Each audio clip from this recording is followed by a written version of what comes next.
On June 18, 2025, the Royal Navy's HMS Spey quietly entered the Taiwan Strait. No weapons, no escort. China saw it differently. Within minutes, warships tailed the vessel. Within hours, 74 fighter jets took to the sky. This wasn't just a patrol. It was a trigger. By the end of the day, China's Eastern Theater Command declared its forces were on high alert. A dozen Chinese ships tracked HMS Spey through the strait like a shadow. And in the skies above, not yet, but they were coming. This wasn't some media stunt. This was a message. One ship passing through neutral waters triggered a multi-branch Chinese military response. And within 24 hours, it would spill far beyond the waves.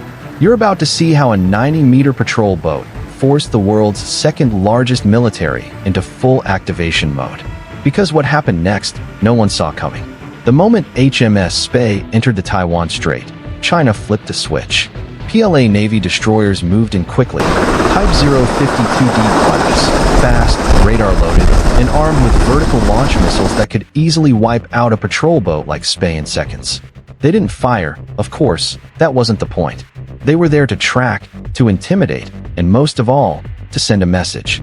Within 45 minutes, Chinese warships were sailing parallel to Spey, maintaining tight visual range. Not just one or two. Reports say that at least 6 Chinese naval vessels shadowed this bay across the street. That's overkill for a patrol boat. But again, this wasn't about the ship. It was about the symbol. Then came the surveillance ships. China's auxiliary fleet joined in. Electronic warfare vessels that don't launch missiles, but suck up signals. Every radar ping, every encrypted British comms burst, every acoustic hum from the hull recorded an electronic autopsy in real time. Above them, Chinese reconnaissance drones orbited silently, feeding targeting data back to command centers in Fujian. And while the ship moved east, Chinese propaganda moved even faster. The PLA's Eastern Theater Command issued a public statement. We followed and monitored the UK warship. Our forces remain on high alert to safeguard sovereignty and security. The wording was carefully chosen, not defensive, defiant. Back in London, the Ministry of Defense stood firm. HMS Spey conducted a legal transit in accordance with international law. And they were right. Under the United Nations Convention on the Law of the Sea, the Taiwan Strait is international waters. But that doesn't stop China from treating it like its front yard. As HMS Spey continued its path through the strait, a second wave of Chinese ships moved into the region. This time from the south, a silent box formation began to form. Spey was never boxed in, but the threat was clear. If things turned hot, the Royal Navy ship would have no escape corridor.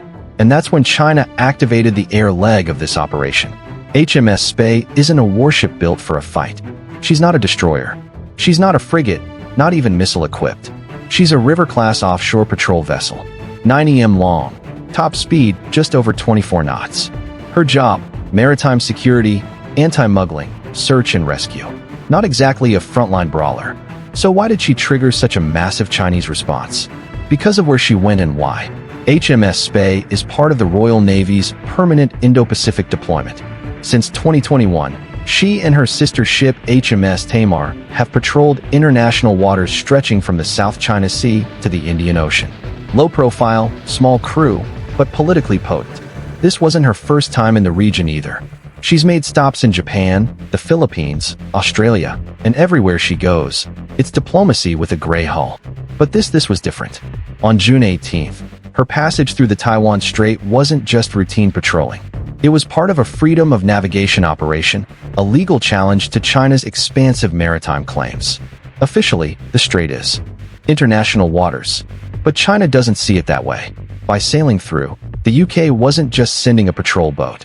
It was sending a message. We don't accept your version of the map. And that hits harder than any missile. HMS Spey didn't need guns to make noise. Her presence alone flying the White Enon in the Taiwan Strait was enough to stir Beijing's military machine into motion. And that's the paradox of modern naval power. Sometimes the quieter the ship, the louder the signal. But the signal hadn't stopped echoing. China's next move would take things to a whole new altitude, literally.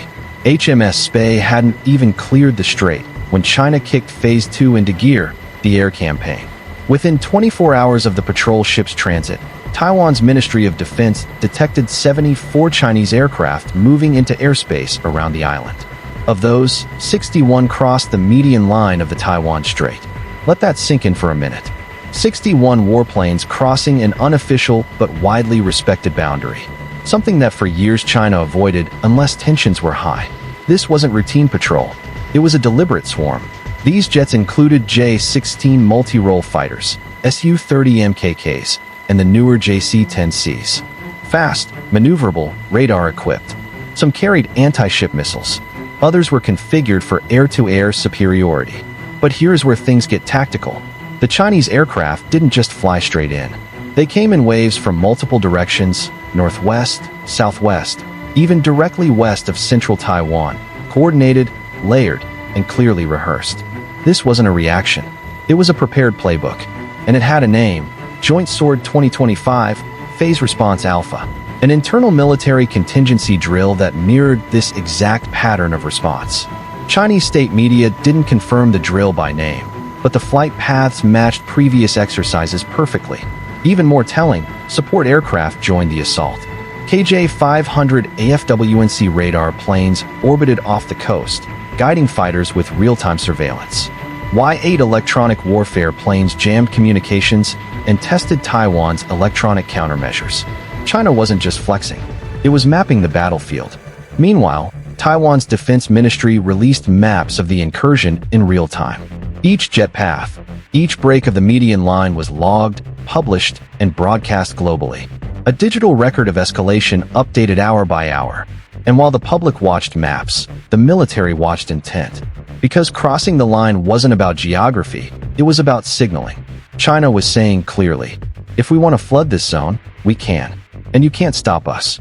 That message wasn't just for Taiwan either. It was for London, for Washington, for Canberra, and Tokyo, too. One small patrol ship had triggered a strategic air show, and it was far from over. This wasn't improvisation. It was orchestration. You don't get 74 aircraft airborne, coordinate 6 naval vessels, and deploy electronic warfare platforms in under 24 hours without a plan already in place. China didn't just react. They activated a scenario they had rehearsed. In fact, the pattern matched a known framework, Joint Sword, China's series of multi-domain exercises aimed at simulating a blockade or an assault on Taiwan. The aircraft groupings, the flight corridors, the Navy-Air Force integration, all mirrored drills from April and May of 2025. So what does that tell us? That response to HMS Spey was pre-baked, ready to launch at the moment a foreign ship crossed the line, literally or symbolically. This wasn't about a single British patrol vessel. It was about sending a calibrated warning. If you challenge our claims, we can shift gears instantly. It also wasn't random that this happened during Operation High Mast, the UK's biggest Indo-Pacific deployment since the Fallen's era. With HMS Prince of Wales in Japan and allied navies nearby, space movement was part of a coordinated Western presence. China saw that and decided to show what instant escalation looks like. And then there's timing.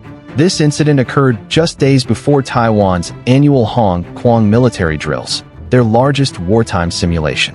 By flooding the airspace now, China wasn't just responding to the UK. It was stress-testing Taiwan's readiness ahead of its most important defense week. In military terms, this was gray zone warfare at scale. No missiles fired, no direct conflict, but maximum pressure applied. All of it tightly controlled. No accidents, no overreactions, just calibrated intensity. It's a playbook move. Use a small event, like a patrol ship crossing a street, to unleash a carefully measured surge of power.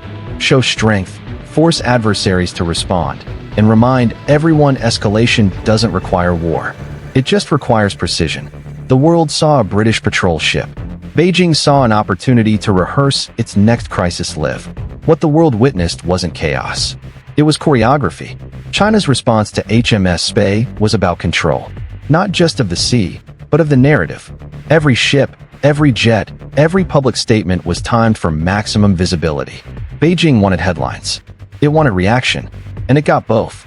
From a military standpoint, the operation was textbook power projection. You don't need to start a war to show dominance.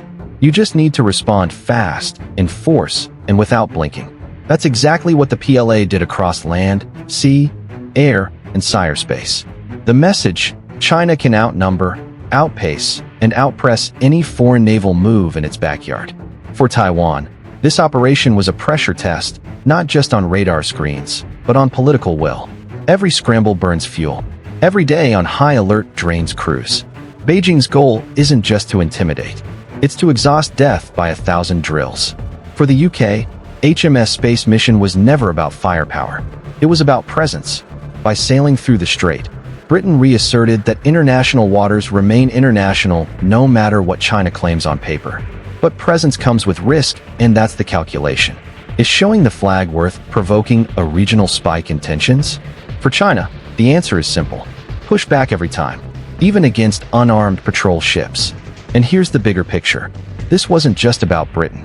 This was a signal to NATO, Japan, Australia, and every other power looking east.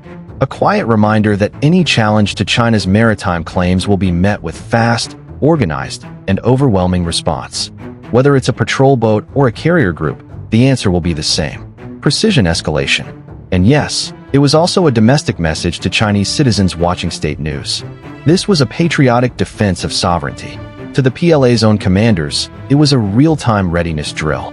And to Xi Jinping, it was proof that his military can move on command and make the world watch while it does. Spey didn't fire a shot. China answered with everything but one unarmed British patrol ship sailed through the Taiwan Strait.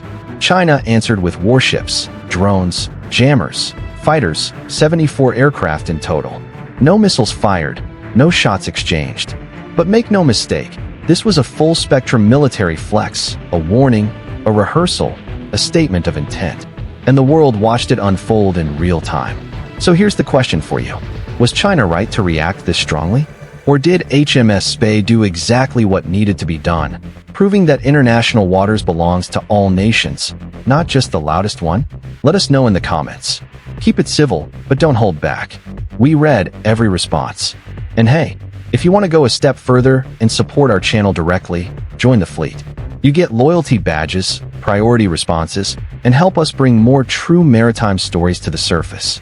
Click join on our channel page and get on board. Thanks for watching. And remember, sometimes the quietest ship in the water makes the loudest noise.